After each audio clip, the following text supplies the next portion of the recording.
Dirty, hard, and low-paying. You're still single because you're stuck in such a terrible job. Maybe if you had better looks, things would be different. Now you're just a pitiful old maid. Poor you. My ex-boyfriend said this with a smirk. Why are people who can only look down on others so ugly? It seemed unbelievable that this man, who once attracted attention for his good looks, now appeared so distorted in front of me. Forgetting all the dedication I had given him, he humiliated me in public. My anger had reached its limit, and I was about to explode. My name is Hannah. I have been working as a nurse since graduating from nursing school. It's a very demanding job, but it is also fulfilling, and I enjoyed my busy life. One day, a friend from school invited me to a mixer. At the time, I wasn't very interested in romance, but since it was at a restaurant I had wanted to try, I immediately agreed. Even someone like me, more interested in food than romance, couldn't help but be captivated by one of the handsome guys there. That was Tyler. Embarrassingly, I had never really dated anyone seriously by that age, so I was quite naive and could only glance at him from afar. Despite this, he actively approached me.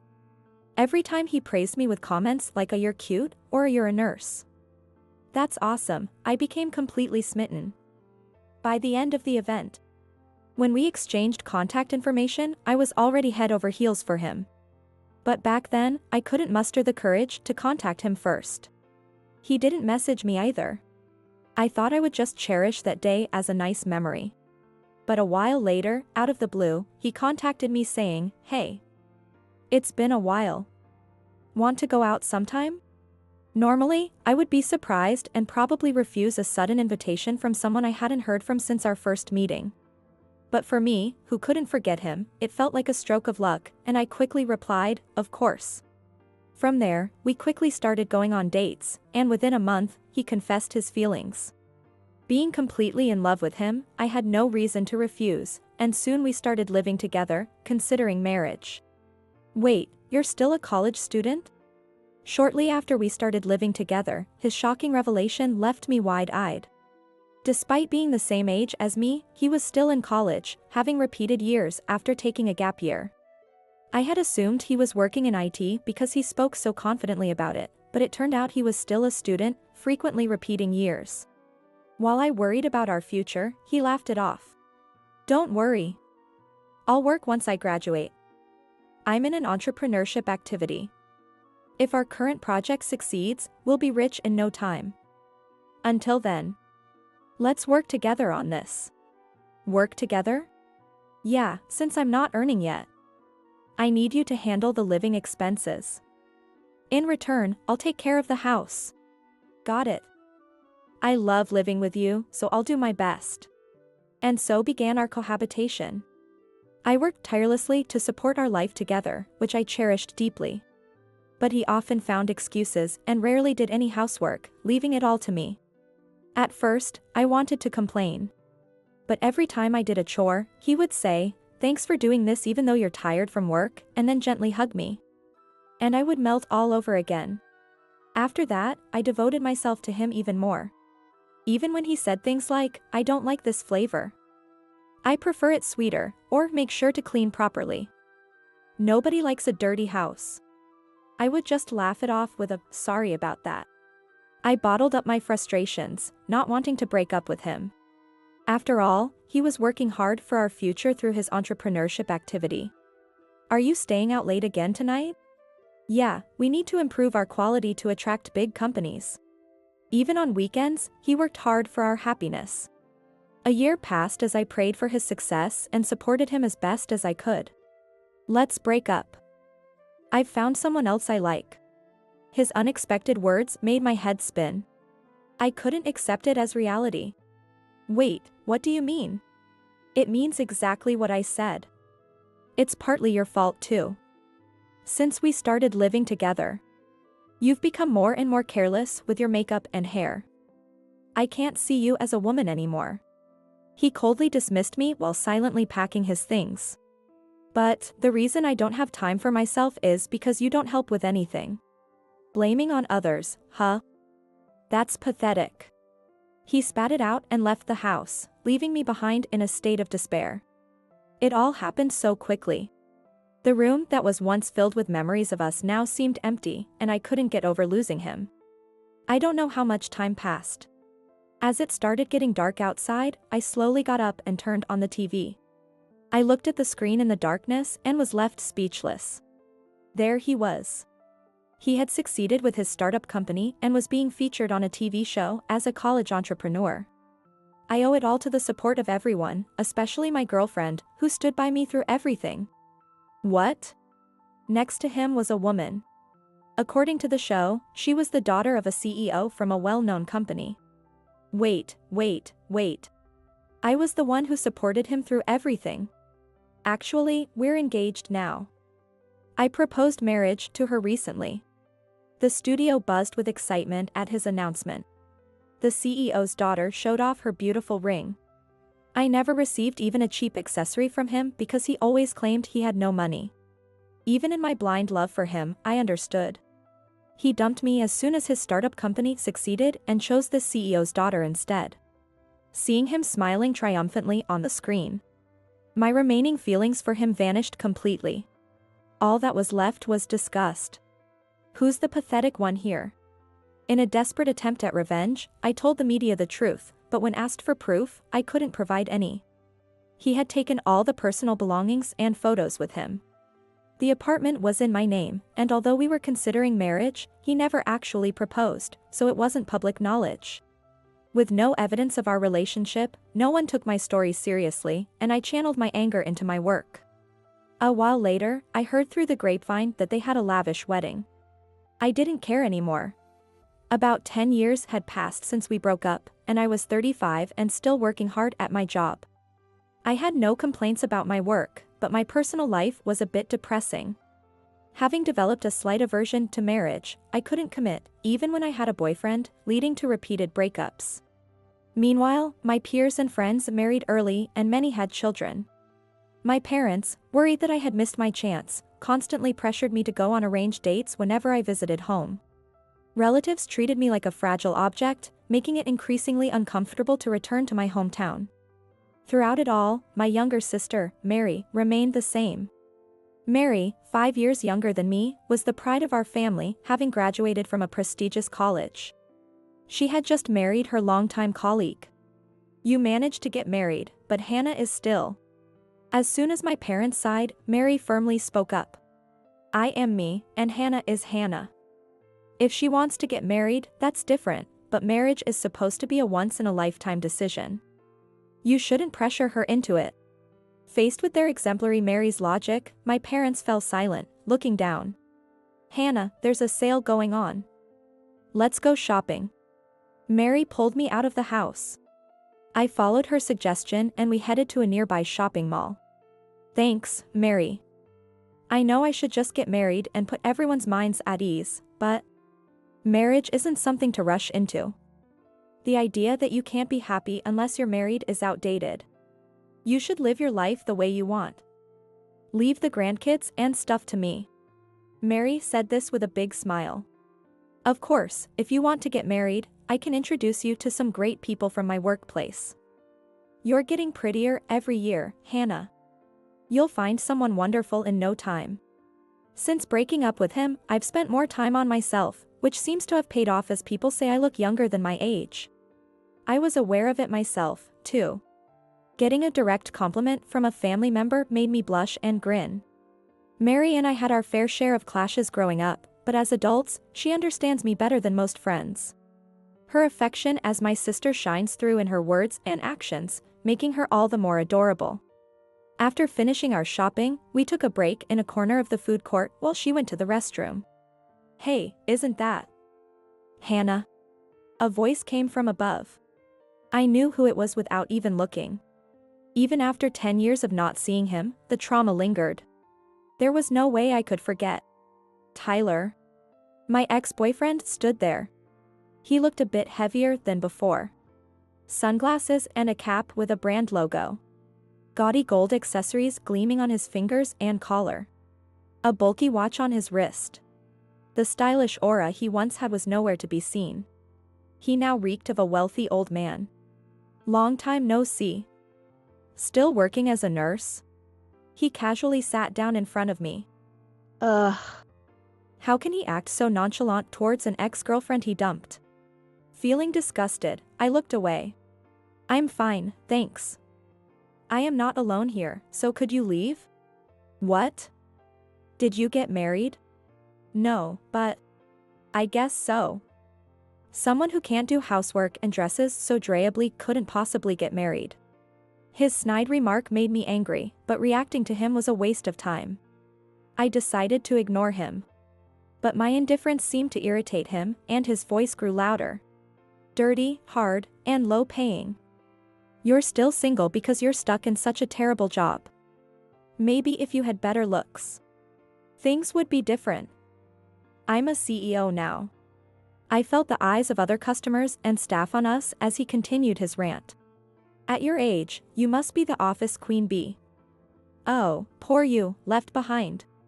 Unable to endure the stares and his arrogance, I was about to leave a message for my sister and walk away. Just then. That's quite a rude thing to say. A voice as cold as ice cut through. My sister stood behind him, smiling quietly. Her eyes, however, were not smiling. Huh? Who are you? Hello, I'm her sister. He sneered and turned his gaze back to me. What? You have a sister? Spending your day off shopping with your sister, don't you have any friends? That's sad. I invited her. Hannah has excellent taste, so it's fun shopping with her. Yeah, right. Look at her. She's plain and lacks any appeal. No wonder she's been left behind. Pointing at my clothes. I was wearing trendy muted colors, appropriate for my age and not too revealing. Yet, his exaggerated size only made my irritation grow. You're unattractive, have no taste, and can't even do your job properly. That's why you can't quit. You must enjoy bossing around younger colleagues as the office queen bee. I had reached my limit. Being publicly humiliated with lies made me want to expose his past deeds. Just then, Mary slammed her hand on the table.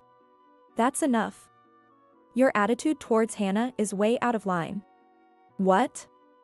What's wrong with telling the truth? The truth? Are you saying everything you've been telling her is true? Yes. Don't you know who I am? He took out a flashy gold business card holder and handed a card to Mary with a careless attitude. Thanks. Since we're at it, here's my card too. Without even glancing at it, he dropped her card on the floor and stepped on it. What are you doing? Leave it. Mary stopped me as I was about to shout. She smiled, looking at his card. Well. I know this company name very well. Excuse me, but has your wife been diagnosed with a disease? What? No, she's perfectly healthy. Is that so? Do you have a grown-up daughter, then? No. What are you getting at? That's strange. Things don't add up. I could see the frustration in his face as he kicked the table leg. What are you trying to say? Well, you said you were only telling the truth, but have you seen Hannah recently? She's been working as an OB/GYN nurse for the past few years. What? A murmur rose from the people around us. Of course. It became evident that everything he had said was a lie. How can you call her an office queen bee or say she can't do her job without even knowing where she works? I could feel the stares directed at him. Sure, Hannah is single and works as a nurse, but you're not a close friend of hers. You have no right to call her an old maid or anything like that. His face turned beet red. Shut up. I'm done here. This is ridiculous. He stood up roughly and started to leave. Am I going to let this go, just like before? No, I'd regret it. I instinctively blocked his way. What do you want? Apologize. For then and for now. You can't just say all these hurtful things and walk away. Why should I apologize to you? Move aside. He gestured dismissively with his chin. I didn't want to back down and be left to cry again. I was frustrated and unsure while I bit my lip, but then felt Mary's reassuring hand on my shoulder. So, negotiations have failed? She pulled me aside. He snorted and started to walk away. At that moment, Mary began to play back his insults from a small voice recorder in her hand. In that case, should we proceed with this as evidence in court?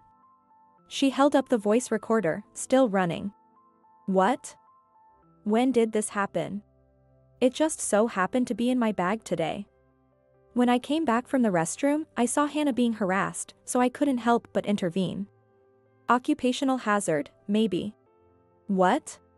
I'm a lawyer. What? Tyler hurriedly picked up the business card with a pale face. He glanced between the card and my sister's face, sweating profusely. A lawyer. Yes. By the way, what you said to Hannah constitutes defamation and slander. I have proof on a recorder, and given that this happened in public, we have plenty of witnesses. With a firm demeanor, Mary looked around and smiled warmly. If anyone here is willing to cooperate, please come forward. Thank you. Now then. Tyler glared at Mary, who turned to face him. Try it if you can. My company has its own legal counsel. To Tyler's loud bluster, Mary quietly asked. Are you talking about your lawyer, James? How do you know that name? You gave me your card, remember? I'm quite familiar with him. After all, your company's legal counsel is my husband. What? In disbelief, his mouth hung open. Although I'd only met Mary's husband a few times, he seemed very serious and, above all, it was clear that he treasured her, which reassured me. Just so you know, even though he is your company's legal counsel, if the trust with the client is broken, the contract can be terminated. Considering the nature of this case, if I were in his shoes. At her meaningful smile, Tyler turned pale. My sister continued calmly. By the way, don't even think about trying to bribe my husband with money or anything like that. He's not the type to be swayed by such things. Hit right on target, Tyler gasped like a fish out of water, then, unable to bear it any longer, ran away.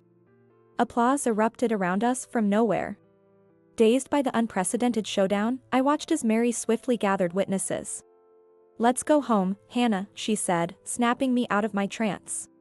As we left the shopping mall, Mary shyly said to me. I hope this repays my debt to you. According to her, she was able to attend university and become a lawyer because I went to nursing school and started working right away. Saving money for her. Indeed, our family wasn't well off, and I did want to help Mary, who was dedicated to her studies, by getting a quick and affordable license and starting work soon. But I never mentioned this, and, though I might have been a bit envious of her college life, still, you didn't have to worry about that. Anyway, just trust me, Hannah. I couldn't stand letting this slide. Why did you go so far? Because he treated you terribly. It's unforgivable. Seeing my sister so angry on my behalf made me smile. In the past, no matter how much I was hurt, I would have ignored it, thinking it didn't matter. But now, it's different. With a strong ally by my side, I resolved to fight back. So, what happened next? Formally sued, Tyler and his wife, the company CEO's wife, offered a settlement. We were prepared to go to court, but it seemed, just as Mary said, their legal counsel resigned due to the scandal initiated by the CEO. Given that it was a public defamation and slander case, the CEO's wife was deeply embarrassed. Moreover, while reviewing the recorder's contents, my past relationship with Tyler was revealed. His awful nature was exposed after 10 years, and including the hush money, we received a higher than usual settlement. After that, Tyler and his wife got divorced. For his wife, having her pride shattered meant there was no longer any reason to stay with him. Originally, he gained his flashy CEO position by marrying the company's CEO's daughter and becoming their adopted son. After the divorce, losing her support caused his company to quickly go bankrupt. Since he didn't graduate from college and had a high-profile marriage with the CEO's daughter, his education level was listed as college dropout. Moreover, rumors had already spread within the industry, making it difficult for him to find another job, leading to a tough life of unemployment. On the other hand, I took the settlement money, moved to a different town, and am now living a peaceful life. Hannah. A cheerful voice called my name with a crinkled smile. It was Chris, a former patient I met at the hospital where I worked. He's very kind and matches his pace to mine. He's not in a hurry to get married and always expresses how happy he is just being with me, frequently showing his affection.